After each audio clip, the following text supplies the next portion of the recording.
큰 죄를 지었던 사람들이 오히려 더 하나님을 깊이 만납니다. 윤리도덕적으로 선하게 살았던 사람들보다 훨씬 깊이 만납니다. 왜 그럴까요? 우리는 그 이유를 좀 봅시다. 오늘은 누가복음 14장 25절부터 갈게요. 예수님이 이제는 예루살렘을 향해서 길을 떠났어요. 얼마 전에 예루살렘에서 설교를 하시다가 이렇게 돌을 들어 죽이려고 하는 바람에 이렇게 도망을 왔다가 피신을 왔다가 다시 지금 예루살렘으로 이제 올라갑니다. 이제 올라가면 정말 마지막 길이죠. 그래서 올라가는데 예수님을 따라다니는 사람들이 점점 한 명, 두 명 늘어나더니 굉장히 많아진 거예요. 이 사람들은 제자가 되겠다고 지금 따라오는 사람들이에요. 근데 예수님 부르지도 않았는데 스스로 제자가 되겠다고 나선 사람들이에요. 근데 예수님은 지금 십자가를 지러 올라가시거든요. 근데 이 사람들은 예수님이 이번에 올라가서 왕이 된다고 생각하고 따라오는 거예요. 그러면 한 자리 얻지 않겠나 이런 기대를 가지고 올라갑니다. 그래서 예수님이 이 사람들을 돌아보면서 이런 말씀을 해줍니다. 무릇 내게 오는 자는 부모와 처자와 형제와 자매와 자기 목숨까지도 미워하지 않으면 올 수 없어. 능히 내 제자가 되지 못해. 이런 말씀을 해요. 무슨 말씀인가 하면요. 이 사람들이 본질은 예수님을 통해서 무언가 얻으려고 오는 사람들이잖아요. 아니야. 다 버려야 돼. 이 길 가려면. 따라올 수 있겠니? 이 말씀이에요. 그러니까 따라오지 말라는 말씀이죠. 너희들은 이 길 못 간다. 따라오지 마라. 그런데도 이 사람들은 계속 따라옵니다. 계속 따라와요. 그래서 예수님이 또 말씀해요. 누구든지 자기 십자가를 지고 나를 따르지 않으면 내 제자가 되는 거 못해 그거. 그러니까 자신이 있어? 따라오지 마. 따라오지 말라는 말씀이에요 이거. 여러분 사람의 능력으로 이런 길 못 갑니다. 여러분 지금 예수님이 왕이 되러 가는 길이 아니고 십자가를 지러 가시는 길이기 때문에 사람은 알면 다 도망가죠. 근데도 따라와요. 계속 이렇게 점잖게 예수님이 빙 둘러서 말씀하시는데 계속 따라옵니다. 그래서 예수님이 망대 세우는 자의 비유도 말씀해 주시고 전쟁을 하는 왕의 비유도 말씀해 주시는 거예요. 망대 세우는 사람의 비유를 통해서 사람이 일을 끝까지 하지 못할 거면 시작하지 마라 이 말씀이죠. 왕이 전쟁을 시작하는 것도 이길 가능성이 없으면 시작 안 하잖아요. 그것처럼 너희도 끝까지 못 가려면 처음부터 시작하지 마라. 이렇게 계속 따라오지 말라고 이렇게 말씀하는데 계속 따라가요. 이 사람들이 어디까지 따라갈 수 있을까요? 여러분, 예수 믿는 사람이 되는 것과 예수님을 따라가는 제자가 되는 건 전혀 다른 말이에요. 믿는 사람은 누구나 마음만 먹으면 될 수 있어요. 난 저분을 사랑할 거야. 저분을 의지할 거야. 내 삶 속에서 저분을 믿고 사는 사람이 될 거야. 이건 누구에게나 열려 있어요. 그러나 제자가 된다? 이건 전혀 다른 차원입니다. 그래서 예수님이 한마디 더 하셔요. 이 사람들에게. 그 유명한 소금 비유를 말씀하는데 이 말씀을 이해하려면 배경을 이해하고 들어야 됩니다. 제가 성지순례 갔더니 이스라엘 나라는 소금이 굉장히 흔한 나라예요. 땅을 파면 다 소금이에요. 그래서 그 나라에 사해라는 호수가 있는데 소금 덩어리 위에 이 호수가 고여 있다 보니까 이게 그냥 소금물 덩어리예요. 사람이 들어가면 가라앉지가 않아. 이게 그 정도로 소금이 흔한 나라입니다. 그런데 정작 사람이 먹을 소금을 구하자면 그대로 쓰지는 못해요. 이거. 그러니까 불순물이 많이 섞여 있기 때문에 이걸 파서 정제를 해야 돼요. 소금을 다 빼내고 이게 남은 찌꺼기가 있는데 이것도 겉보기에는 딱 소금 같아 보여요. 근데 이거는 소금이 아니에요. 그래서 이런 건 보통 버려요. 그럼 가뜩이나 소금이 흔한 나라에 소금 찌꺼기는 쓸까요, 안 쓸까요? 아니, 어디도 쓰라는 데 없어요. 이건 지금도 이스라엘 가면 너무 흔하디 흔한 상황이에요. 이 상황을 가지고 예수님이 말씀해 주신 거예요. 이렇게 말씀합니다. 소금은 좋은 것이지만 소금이 만일 그 맛을 잃으면 무엇으로 짜게 하리요? 땅에도 거름에도 쓸데없으니 내버리느니라. 들을 귀 있는 자들은 들어라. 이런 말씀을 해요. 너희가 내 제자가 되겠다고 따라오는데 그런 식으로 내 제자가 되는 거 아니야. 만약 그런 식으로 따라온다면 이 불순물 소금처럼 버려져서 어디도 쓰란데 없는 사람이 될 거야. 이렇게 말씀을 합니다. 여러분, 그래도 따라와요. 여러분, 이거 믿음이 좋죠? 이거 정말 충성스럽지 않아요? 그 세상에서는 이런 걸 보고 충성스럽다고 표현할 수 있어요. 하나님의 나라는 그렇지 않습니다. 하나님의 나라는 그렇게 작동을 안 합니다. 여러분, 자기 확신을 믿는 건 믿음이 아닙니다. 뭘 보고 믿음이라 그러냐면 예수님이 말씀을 믿는 걸 보고 믿음이라 그래요. 그 말씀을 따라가는 걸 보고 그건 믿는다 그러지, 내가 믿습니다, 이거는 믿음이 아니에요. 근데 사람들이 착각하더라고요. 저 믿음이 좋다고. 여러분, 그 믿음 아니에요. 그럼 뭘까요, 이게? 이거 보고 야망이라 그래요. 하나님이 일을 하면서 우리는 정말 야망을 가지고 일하는 경우가 많아요. 이건 목회자들 보고 하는 말이 아닙니다. 병신도들도 그래요. 간판은 주를 위하여, 이런 간판을 걸고 일하는 사람들이 많아요. 근데 가만히 그 속을 들여다보면 자기가 뭔가 얻으려고 하는 거예요. 이런 거 믿음 아닙니다. 이런 거. 이런 걸 야망이라 그래요. 그럼 언제 믿음이 되냐? 여러분, 제가 40일 금식 기도하고 쭉 성경 쭉만 해가지고 저 호수 위를 뛰가면 걸을 수 있을까요? 이거 보고 야망이라 그래요. 장담하는 데 깔아앉습니다. 못 걸어요. 베드로도 걸었는데 내가 왜 못 걷는데 하고. 그래, 야망과 사명을 어떻게 구별을 하냐면 예수님이 나를 보고 와라, 이러면 가야 돼. 그러면 걸을 수 있을까요? 그 호수 위에 서서 예수님이 날 보고 와라 하면 40일 금식 기도 안 해도 돼요. 저 가면 물 위에 섭니다. 이거 보고 사명이라 그래요. 근데 부르지도 않았는데 미심이다 이러고 뛰가면 그거 야망이라고. 둘 다 죽어요. 뛰는 놈도 죽고 따라간 놈도 죽습니다. 우리는 이런 걸 구별을 해야 되겠죠. 부름을 받았느냐, 부름을 받았느냐. 그게 예수님의 말씀이냐, 사람이 자기 욕망으로 만든 구호냐, 이런 것들을 잘 봐야 되겠죠. 누가복음 15장 넘어갈게요.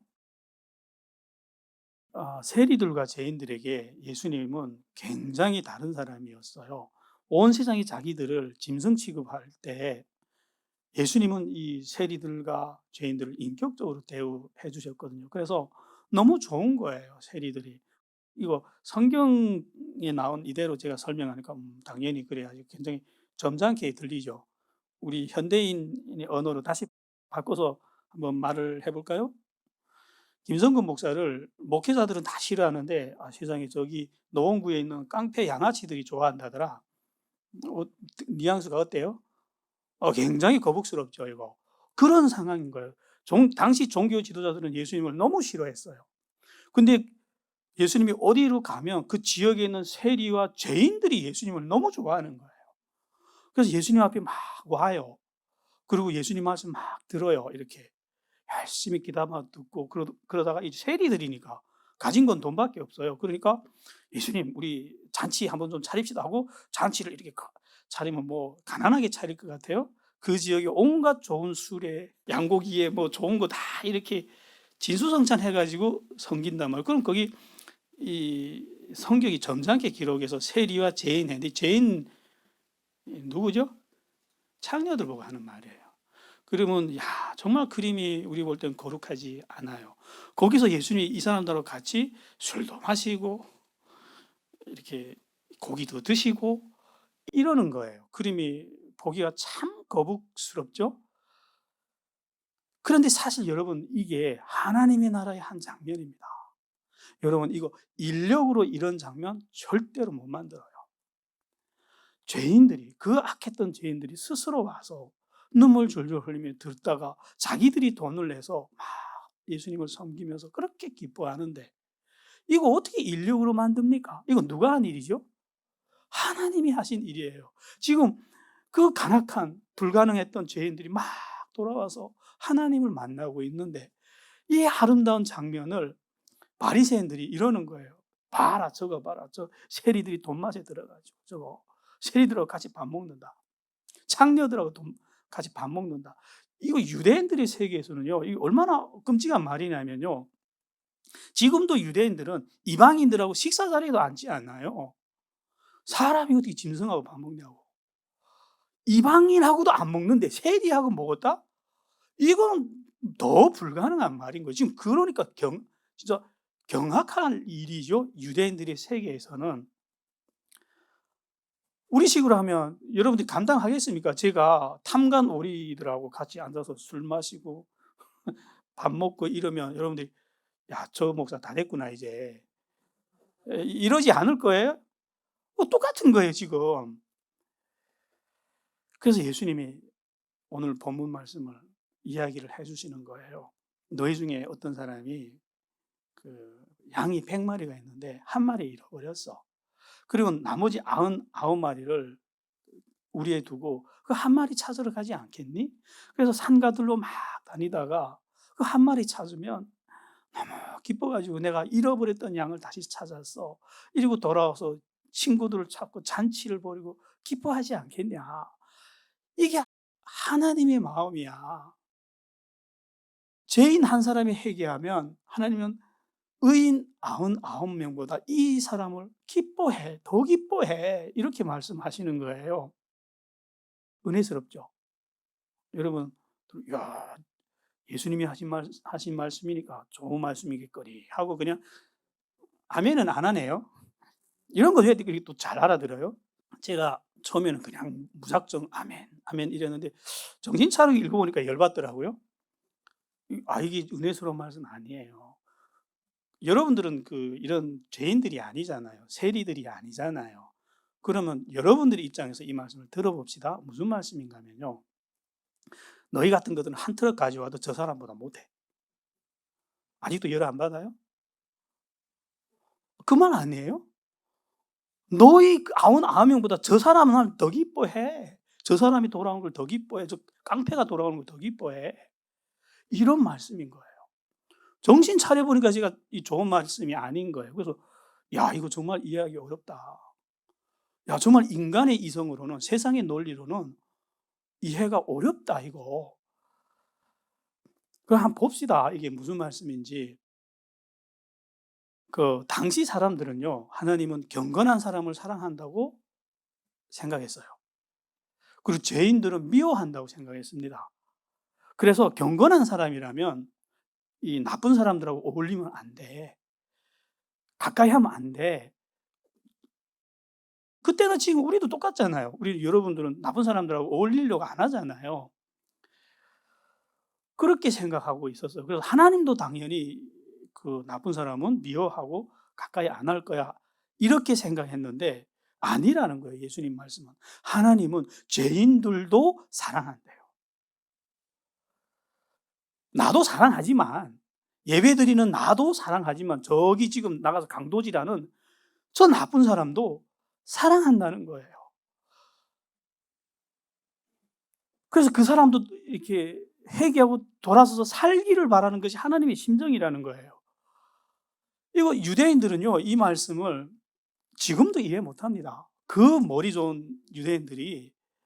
근데 정말 받아들이기 난해한 하나님의 형상 중에 하나입니다, 이거.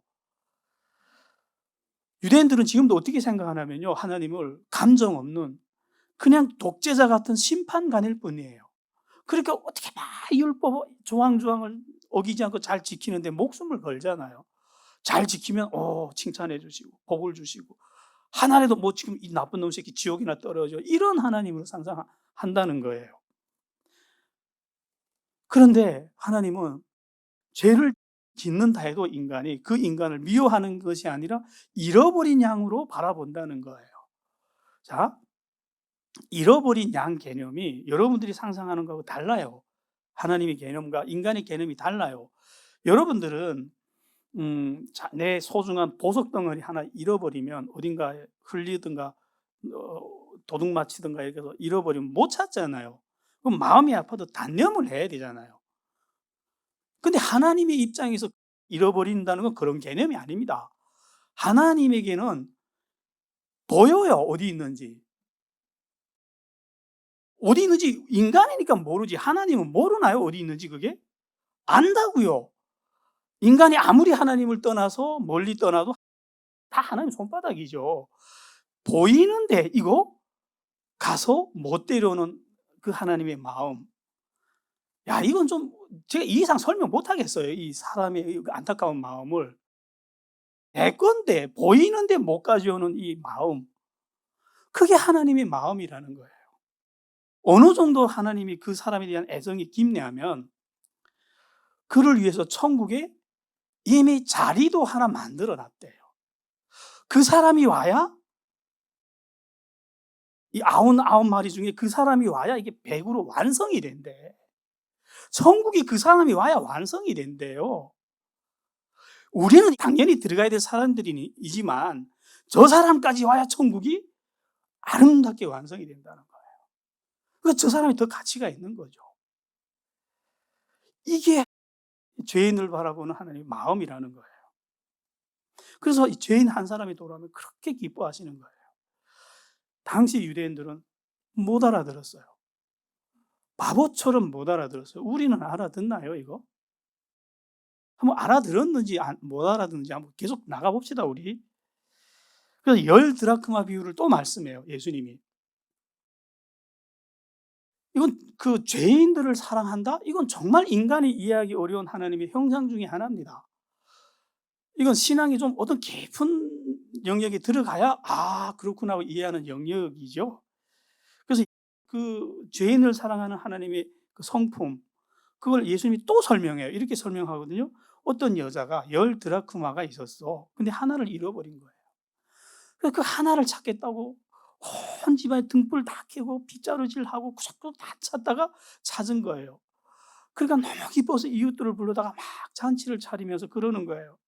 나와 함께 즐기자, 내가 이런 드라크마를 찾아냈어. 이런데요.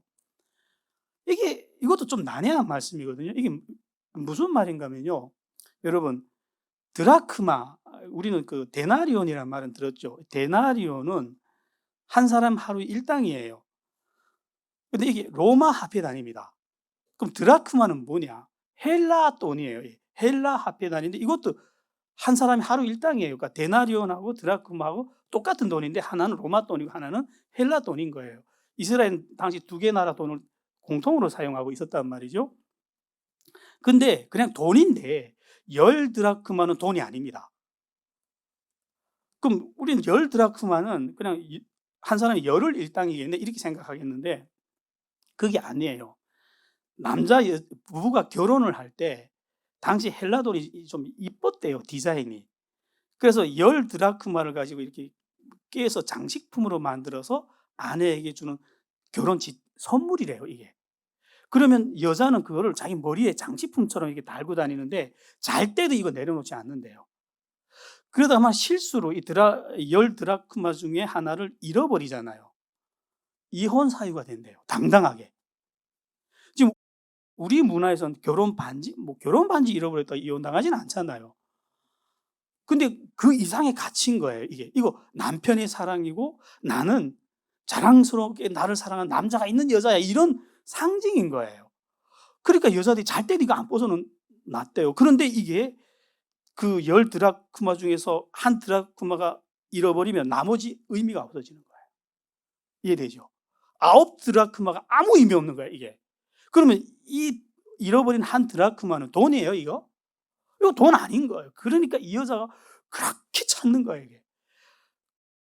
찾아봤자 한 드라크마인데 잔치를 하면 한 50드라크마는 써야 될걸요?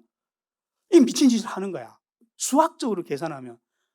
세상에 난해한 말이죠. 어떻게 만 원짜리 한 장 찾았다고 10만 원 들여서 잔치를 하냐? 이 말이잖아요. 이 세상 말은 해석이 안 되죠. 이게 무슨 말인가 하면요. 천국에 가면 우리 자리 당연히 있죠. 우리가 하나님께 경건했으니까. 근데 경건한 사람이 들어가는 거는 신비한 일이 아니에요. 근데 저 간악했던 죄인이 이 크신 하나님의 은혜로 들어왔어.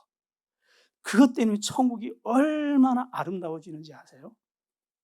하나님의 위대함이, 하나님의 영광이 그 한 사람으로 인해서 완벽해진다는 거예요, 천국이. 그게 죄인을 바라보는 하나님의 마음이, 그 열 드라크마를 통해서 예수님이 표현해 준 거예요. 나도 이 이상 설명 못 하겠어요. 그냥 기도해서 깨닫기 원해요. 이거 보기는 봤는데, 제가 이 한계입니다. 제 한계.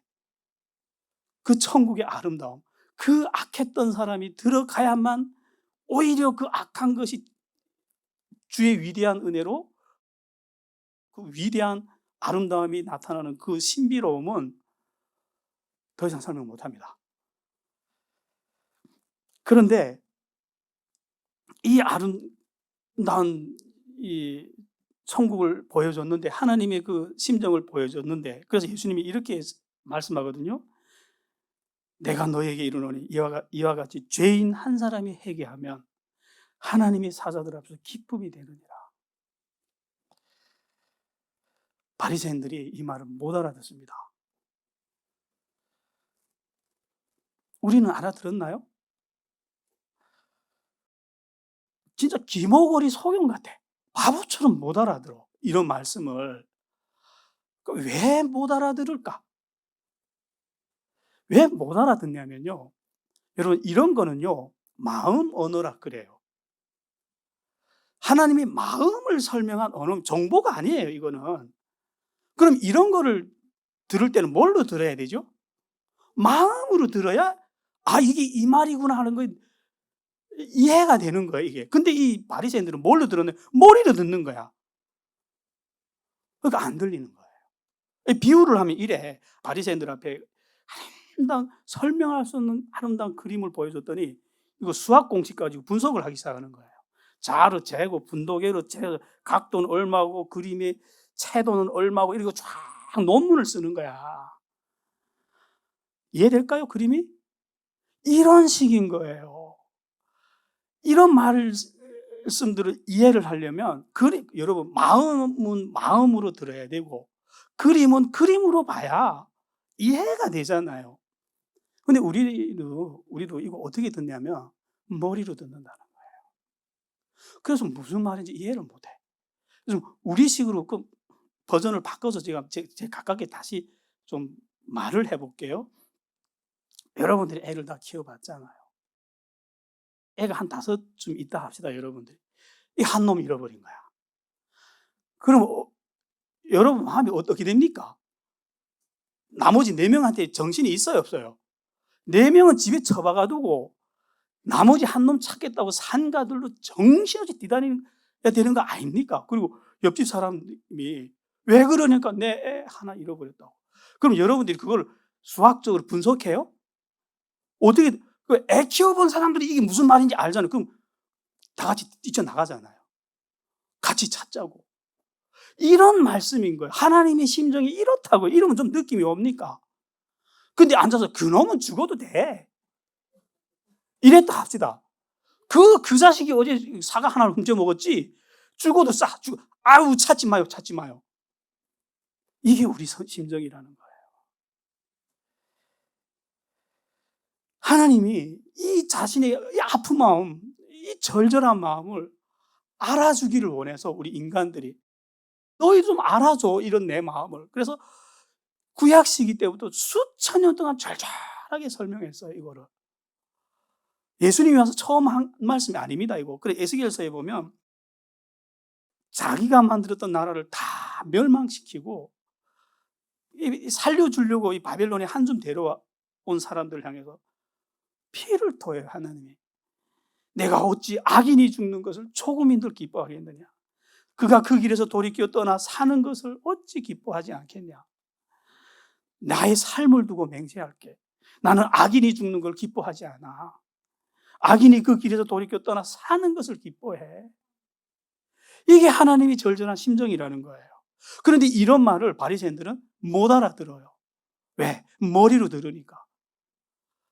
그 잘난 머리로. 그래서 기머거리 소경들이 되는 거죠. 그래서 또 하도 못 알아들으니까 예수님이 이 기머거리들한테 좀 어떻게 들리게 하려고 또 이야기를 하나 해줘요. 그게 돌아온 탕자 이야기입니다. 너무 익숙하죠, 여러분들? 너무 유명한 말씀이라서. 우리 여러분이 다 알아도 뭐 50번은 들었겠죠? 다른 시각으로 한번 좀 봅시다. 우리 인간이 그 잘난 머리 좀 내려놓고 오늘 좀 마음으로 한번 들어봅시다. 어떤 그림이 나오는지. 한 사람에게 두 아들이 있었어요. 근데 그 중에 둘째란 놈은 진짜 양아치 같은 놈이에요, 이거. 이놈이 아버지한테 와서 한다는 말이 왜 이렇게 오래 사냐고. 빨빨 죽지. 못 기다리겠다고. 재산 절반 달라고. 이 강도죠, 완전히. 북한에서 이러면 그 자리에서 맞아 죽습니다, 이거. 때려 죽여요, 이거.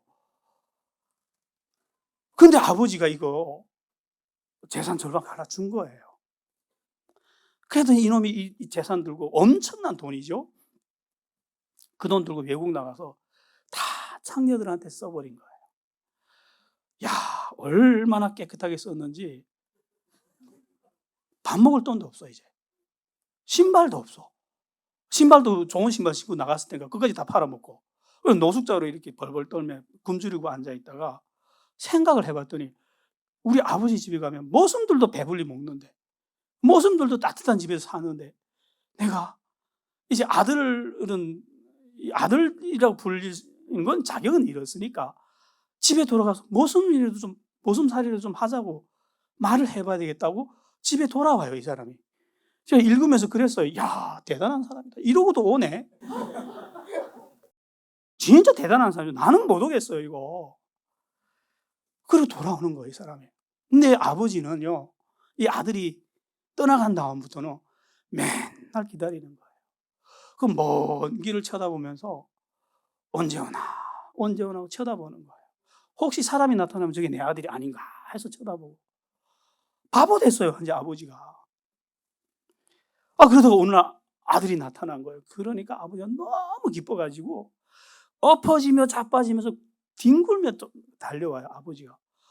그걸 아들이 멀리서 보면서 감당이 안 되는 거야. 이 악한 내가 오는데 아버지가 저렇게 뛰어나오는 거예요. 그래가지고 엎어져가지고 이래요, 아들이. 내가 하늘과 아버지께 죄를 지었으니 지금부터는 아들이라 하지 마시고 품꾼으로 받아주세요. 그러니까 아버지가 종들 보고 이러거든요. 제일 좋은 옷을 갖다 입혀라. 신발을 신겨라. 살찐 송아지 잡아라. 우리 잔치를 베풀자. 내 아들이 죽었다가 다시 살았어. 내가 아들을 잃어버렸다가 다시 얻었어. 그렇게 그 잔치를 베풀고 그렇게 좋아하는 거예요. 이게 죄인을 바라보는 하나님의 마음이래요. 이제 좀 어떻게 이해가 됩니까, 여러분? 이거 머리로 들으면 어떻게 이해됩니까, 이거? 그냥 들을 만한 이야기죠. 기모거리죠, 그러면. 근데 집에 있던 맏아들이 분노한 거예요. 나는 집을 나간 적도 없고, 저 자식처럼 재산을 탕진한 것도 없고, 창녀들한테. 아버지 말씀 듣고 밭에 나가서 성실히 일했는데, 나를 위해서 염소 새끼 한 마리 안 줬다고. 그래서 막 분노하거든요. 그러니까 아버지가 이래요. 야, 너는 항상 나와 함께 있지 않았냐? 내 것이 다 너 거 아니냐? 네 동생이 죽었다가 다시 살아났는데 기쁘지 않니? 이래요. 여러분들이 듣기는 아멘 할 수 있어요? 아멘 안 하네요. 네, 저도 화가 났으니까 이 말씀 들으니까. 이 첫째 아들이 화가 나는 게 어디 정당해 보여요? 정당하죠.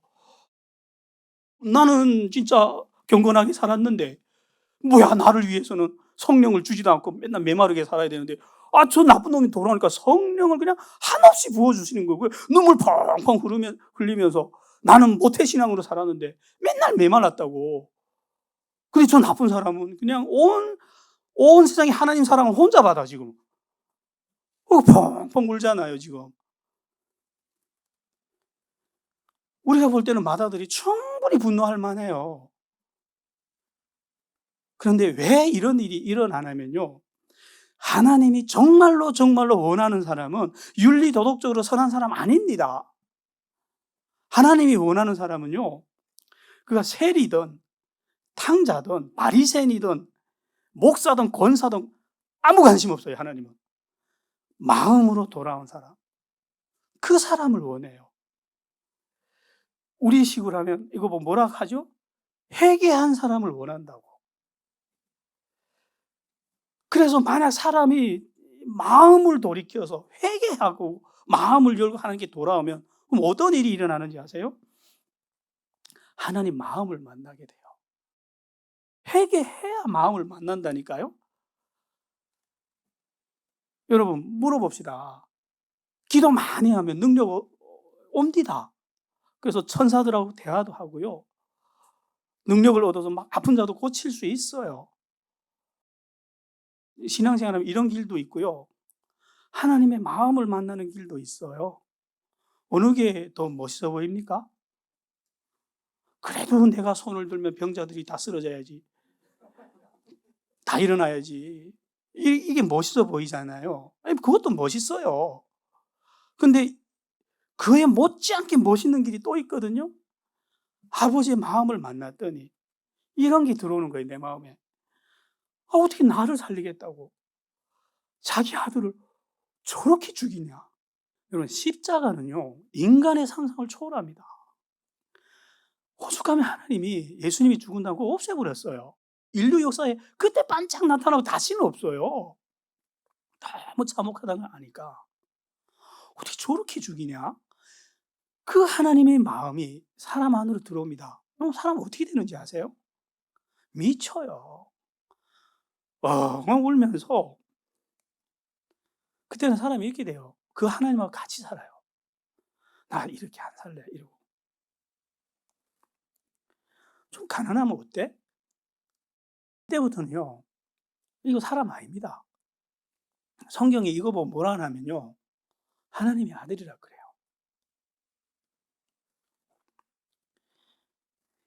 이런 거 주려고 마음으로 돌아오라 그러는 거예요. 우리는 죄인은 죽어야 된다고 생각했잖아요. 그때 유대인들이나 우리나 저 사기꾼, 저 강도, 저건 죽어야 돼. 이렇게 생각했는데 하나님의 마음은 그렇지 않다는 거예요. 여러분 자녀 하나 들판에 나가다 안 돌아오면 미쳐버리잖아요. 그게 아버지의 마음이라는 거예요. 근데 놀라운 거는요. 야, 정말 설명할 수 없는 신비는요. 그 돌아온 탕자가 아버지 마음을 만난다는 거예요. 하나님의 은혜를 정말 깊이 깊이 만난다는 거예요. 왜 그러냐? 엄마 배 안에서부터 예수 믿은 나는 그런 은혜를 못 만나는데 왜 저 나쁜 자식은 왜 이렇게 하나님의 은혜를 오지게 받냐고. 왜 그러냐면 그 이유가 마음이 높지 않아서 그래요. 그 사람은. 그 간악한 죄를 통해서 이 죄를 지은 사람들의 마음은 이래요. 늘 하나님 앞에서 두려움, 용서받았으면 좋겠다. 그 자비를 바라는 마음, 긍휼을 바라는 마음. 이렇게 낮은 마음이기 때문에 거기에 은혜가 임하는 거예요. 그래서 성경에 이렇게 기록했어요. 죄가 더한 곳에 은혜가 넘치나니. 집에 있던 아들은 자기는 죄인이 아니라고 생각했어요. 바리새인들은 자기는 죄인이 아니라고 생각했어요. 선하다고 생각했어요. 이 높은 마음 때문에 이런 하나님의 마음을 느낄 수도 없고 이해할 수도 없었죠. 저 사람들이 봐요. 저 머리 좋은 유대인들이 구원은 선물이야. 은혜야. 이건 진리거든요. 2000년이 지나갔는데 이해 못 하잖아요. 이건 머리에 다 이해되는 말이 아니거든, 이거. 하늘에서 온 말이라서. 이런 거 마음으로 받아야 이해되는 진리입니다. 어떤 거 받을 거예요?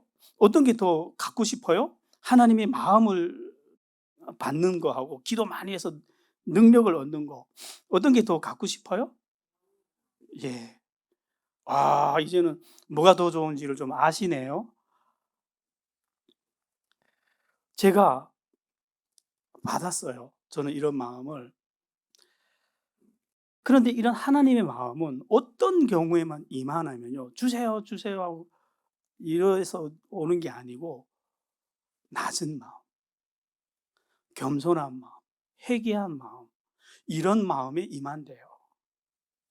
그래서 제가 이런 마음을 받았더니 다른 세상이 열리더라고요. 놀라운 세상이 열려요. 저는 이때까지 어떤 눈으로 사람을 바라보고 세상을 바라봤냐면 행동을 기준으로 사람을 바라봤어요. 그랬더니 세상은 항상 두 쪽으로 갈라지더라고요. 선한 놈, 나쁜 놈, 많이 가진 놈, 적게 가진 놈. 항상 편을 가르잖아요, 세상은. 너 편, 내 편. 저도 그렇게 보였는데 하나님의 마음이 내 안에 들어오니까 이 세상이 확 어두워지고 어떤 세상이 보이냐면 통째로 나쁜 사람들이 보이는 거예요. 저 강도나 나나 똑같았던 거예요. 봐요. 이 두 아들 마음으로 보면 첫째 아들이나 둘째 아들이나 마음은 어때요? 똑같았어요. 아버지의 마음은 관심 없었어요. 근데 다만 둘째 아들이 줏대가 있어 가지고 용기가 있어 가지고 지 마음이 내킨 대로 행동했을 뿐이야. 근데 첫째 놈도 마음은 똑같이 아버지 마음은 관심 없고 재물에만 마음이 가 있었거든. 마음이란 기준으로 봤더니 두 아들이 똑같이 악한 놈인 거예요. 근데 탕자는 그 큰 죄로 죄를 짓고 나서 마음이 낮아지니까 모순으로 받아주세요 하는 그 낮은 마음으로 돌아오니까 아버지를 만나잖아요. 아버지 마음을 만나잖아요. 근데 집에 있던 아들은 나는 의로워. 나는 선해. 이 마음 때문에 아버지 마음이 안 보이는 거예요. 그 한 줌짜리 선한 행동 몇 개 했다고 아버지 마음이 안 느껴지는 거예요. 여러분, 여러분들도 하나님의 마음을 받고 세상을 바라보면요. 형제에 있던 그 죄가 티끌밖에 안 된다는 게 보일 거예요. 내 안에는 들보가 있었다는 게 보일 거예요. 저게 죽어야 된다고 생각했는데 나는 더 나쁜 사람이었구나. 사도 바울이 봐요. 그 율법에 완벽했던 사람이 나는 죄인 중에 괴수였어. 이렇게 통곡하잖아요.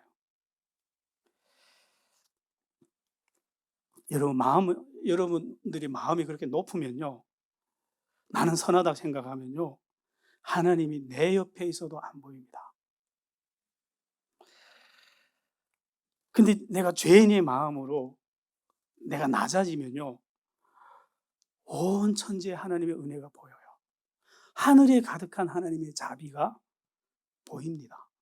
나는 그걸 봤어요. 제가 이 마음을 받고 세상을 봤더니 이런 게 보이더라고요. 세상에 하나님의 아들까지 때려 죽였는데 이 세상을 멈추지 않았어요. 당시 예수님의 제자들은요. 서신서를 보면 이렇게 기록을 했거든요. 이 나쁜 놈들이 하나님의 독생자까지 때려 죽였어.